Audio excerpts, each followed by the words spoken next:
One final day of heat and even a little humidity today before we talk about a pattern shift that'll bring in showers and storms and much cooler temperatures. So today, ridge still around, jet stream to the north, very little chance of rain.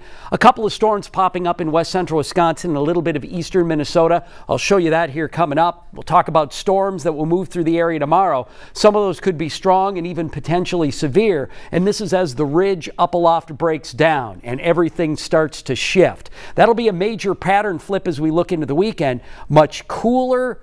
I wouldn't say drier. Friday won't be dry. Saturday won't be dry up north, but it is a change from what we've had. The temperatures dropping down and the wind picking up. There are still air quality alerts up into parts of northern Minnesota as you look into St. Louis, Lake, and Cook counties. That's, of course, due to the smoky conditions. Overall, the fire risk is a little lower today, but of course, we have several fires there ongoing. Moderate on the sensors now, and that may even worsen throughout the day with more smoke added into the atmosphere. Here's the forecast model that shows smoke, and you can see it expanding overnight and kind of shifting to the northwest as the wind curls around more southeasterly.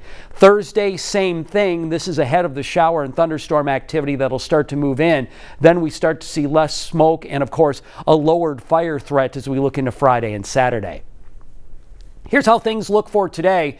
We have this weak disturbance that's kind of rolled back westward, and a couple of showers and storms firing here in spots through western Minnesota and western Wisconsin and eastern Minnesota. Those pop-ups here at midday, we may see a few more of them through the afternoon and evening. But our attention mainly heads out west, and you can see a lot of storms already in South Dakota and several swirling around this low pressure center at midday right out through the Rockies.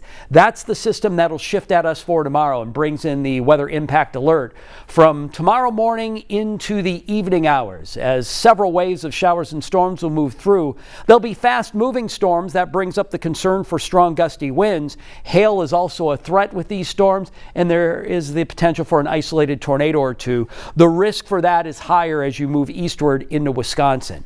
Here's a little more detail on those impacts. Again, 2 rounds of storms and maybe even a third depending on the timing of how it shifts from the morning, afternoon, and then one brief one in the evening. Talked about the hail risk. Large hail, maybe larger than an inch in diameter. There could be some damaging wind gusts, and you can't rule out a tornado. The first wave in the morning, the second wave on into the late afternoon and early evening, or at least a wave or two of storms at that point in time.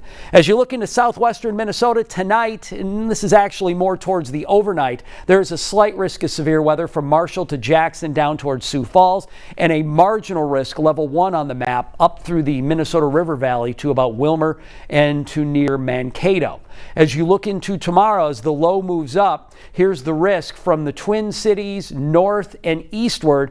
It's level 3, called an enhanced risk. Back westward, including St. Cloud, Willmar, Mankato, it's a slight risk in level 1 on the map, pretty much for almost the rest of the state. So here's how it looks on Microcast for today. A few more showers and storms expanding in Wisconsin. Can't rule out a stray storm for eastern Minnesota.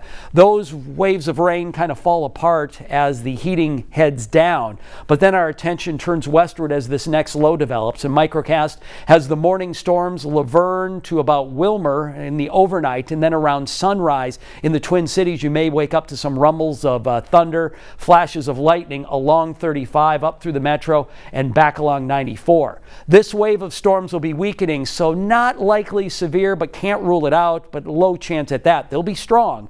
And then midday, it's quiet. Now here's the next 2 little lines of storms that start to form mid-afternoon on into the early evening. From the metro on up through to about Detroit Lakes, working towards Brainerd and Bemidji, enhancing a little more towards 3, 4, 5 o'clock, and also becoming severe potentially in west central Wisconsin. Isolated storms, that's kind of the third wave I was mentioning, popping behind it. This wave intensifies, especially as it moves through Wisconsin after 6, 7 o'clock, and northern Minnesota. The lightning, not the greatest for the fire situation, but definitely the wet weather will help out. Here's the low spinning away, and this is why the fire danger will continue to drop. Temperatures falling back and areas of rain as we look into Friday and also even into Saturday for northern Minnesota and northern Wisconsin. Still cloudy and breezy here in the Twin Cities with temps struggling to get to 60, and Sunday in the low 60s with a mixture of sun and clouds. Here's the low pressure center up aloft and what it does to temperatures. Notice how it taps into the much colder air around Hudson Bay and in northern areas of Canada right through the weekend. So we go from our much above average temperatures to a little below through the weekend and early next week. Today, though, still warm for us with temps well into the 80s and a couple of storms popping again further east. Tonight, lows only fall back into the 60s, warm and muggy, and the storms approach from the southwest and then spread across the state with those waves tomorrow. High temps upper 70s and low 80s for the region. As the low heads out, that's when things start to change. Our impact alert for tomorrow, cloudy, breezy with showers on Friday, still a shower or two in northern Minnesota, breezy with some sun Saturday.